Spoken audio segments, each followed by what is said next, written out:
Finally, the WNBA and its owners have sent a proposal to the union. After 6 weeks of seeing Nneka Ogwumike show up on the caller ID and just letting the phone ring, after 6 weeks of receiving text messages. Listen up, because the silence is over, and the fight for the future of the WNBA has just reached its most intense stage. For 6 long weeks, the league's owners ignored the Players Association, leaving leaders hanging and letting uncertainty take hold. But that all changes today. The owners have officially submitted a new collective bargaining agreement proposal, and the details are staggering. This isn't just a small raise or a few extra perks. This is a financial game changer that recognizes everything Caitlin Clark brought to the league in her rookie season. According to the leaked details, maximum salaries could hit $1.3 million next year. Let that sink in, up from $249,000. That's a 400% jump. This is essentially the Caitlin Clark effect in action. It proves the growth is real, the money is real, and the owners are finally ready to pay to keep the league's brightest stars on the court. The league's previous offer last month would guarantee a maximum salary of $1 million in 2026.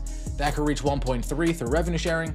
That's up from the current $249,000 and could grow to nearly $2 million over the life. But here's the twist the league doesn't want you to know. The part that could still wreck the 2026 season before it even starts. This isn't just about money. The owners offered a full lifestyle upgrade. According to reports, they agreed to 37 separate player demands.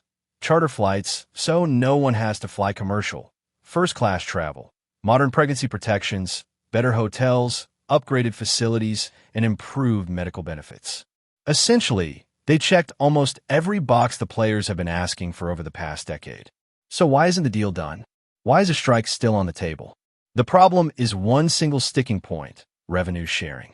Nneka Ogwumike and the union's old guard are holding the league hostage over a small percentage point. They want 30% of gross revenue, every dollar before any bills are paid. The league is offering 70% of net revenue, profits after expenses. This fight could cancel the season. Union leaders are willing to risk millions in guaranteed salary increases just to fight a philosophical battle over gross versus net profits. It's a high-stakes game of chicken, played with Caitlin Clark's career and fans' loyalty on the line. Other outlets. The slides also outlined 37 areas where the league was willing to make concessions that players wanted. Some of these proposals included adding 2 developmental player slots to teams, giving pregnant players the right to refuse trades, The power dynamic here is fascinating.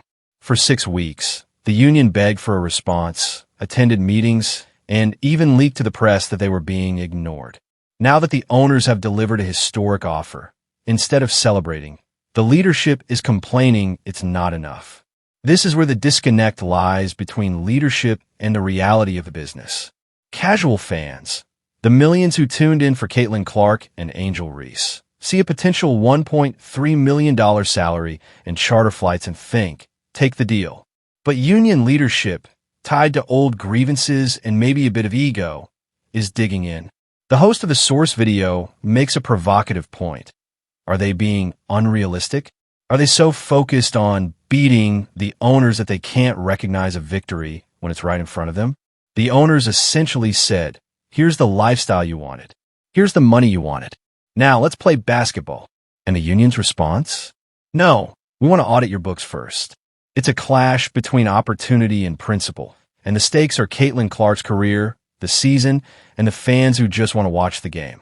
And union were not close on key issues such as revenue sharing in their effort to strike a new CBA. We get it, revenue sharing. We get it. If that's the only key issue, well, just say that's the only key issue, not few key. Let's talk about the collateral damage. It's already piling up. The deal delays have pushed back the expansion drafts for Toronto and Portland. That means new markets ready to buy tickets and merchandise are frozen because Nneka and the owners can't agree on a spreadsheet. Free agency is also stalled. Right now, roughly 80% of the league is essentially unemployed, waiting for this deal to be signed. Every day this drags on, players lose money, marketing opportunities, and the ability to plan their lives. Most importantly, the momentum Caitlin Clark built is slipping. If games are delayed, Casual fans will move on to the NBA playoffs or baseball. The WNBA has a brief moment of massive mainstream attention, and the union leadership seems poised to slam that window shut in the name of solidarity. Some believe the union sees startup leagues like Unrivaled or Athletes Unlimited as a backup. But the reality is harsh. Unrivaled can't support 144 players, can't match WNBA infrastructure, history, or TV deals. Playing a small Miami warehouse is not the same as Madison Square Garden on NBC. The WNBA is the only global platform that makes players household names. Gambling that away for a slightly better revenue split is reckless. The $1.3 million salaries in the deal rely on revenue-sharing incentives. Players grow the pie to eat the pie. And who drives that growth? Caitlin Clark. By rejecting this deal, the union is essentially betting against her.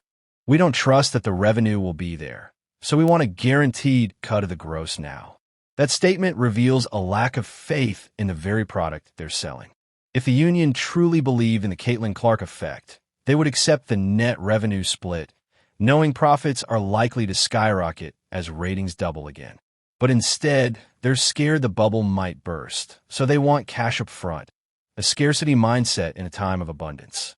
The owner's proposal is a direct challenge to the union. They put a historic offer on the table, leaked it to control the narrative, and now the decision is in Nneka's hands.